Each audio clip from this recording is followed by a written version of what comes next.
Eric Shirey with Movie Geek Feed here. I'm with Steve Sansweet, fan relations for Lucasfilm, and also one of the collaborators or authors, I guess you would say, for the Star Wars 1000 Collectibles book. How did the book come about? I know that you're actually probably the biggest collector of Star Wars memorabilia. Well, I've always wanted to do a book that sort of, for all the people that I can't fit in, to do one of the rare tours of Rancho Obi-Wan, to let people know, how do you get into collecting, why Star Wars, and what are the cool stories behind individual collectibles, and how did things come about, and stuff like that. Right. This was a great opportunity to do that. What would probably be your proudest piece that you have? Is there any one that sticks out? It's sort of like asking a dad of the 6 children, who's your favorite. But as a category, I just love fan-made items, and that's become stronger and more important as I go along.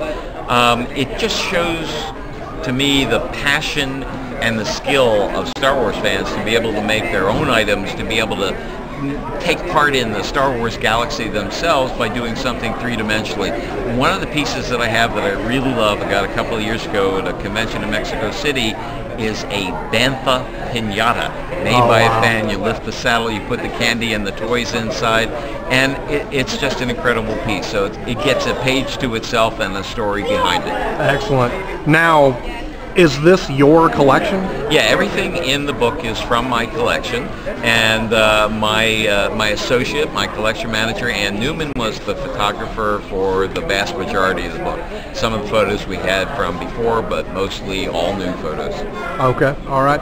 Now, moving on to what you do with Lucasfilm. You are actually the fan relations guy. You're I'm head of fan relations, yep. Okay, what does that kind of explain what that means?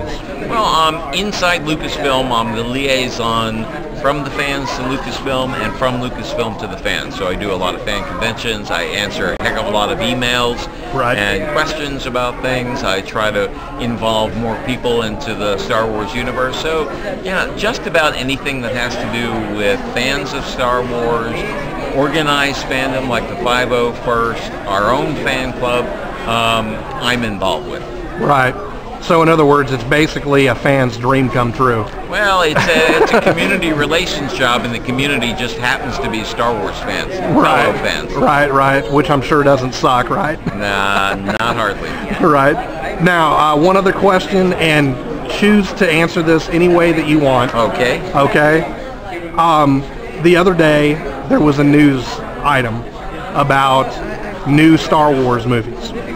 It wasn't a 3D. News, it wasn't a. It was a rumor item. It wasn't a news item. It was something that somebody made up, put in the form of a blog. It's totally ignorant and stupid. And even the people who picked it up and spread it along said, "There's no way that this can be true." And of course, there's no way it can be true. People make up stuff. You shouldn't believe what you read on the internet. Take everything with a big grain of salt. And that is what I wanted to hear from the top. All right, well, hey, thank you very much, and I appreciate it. Okay, thanks a lot.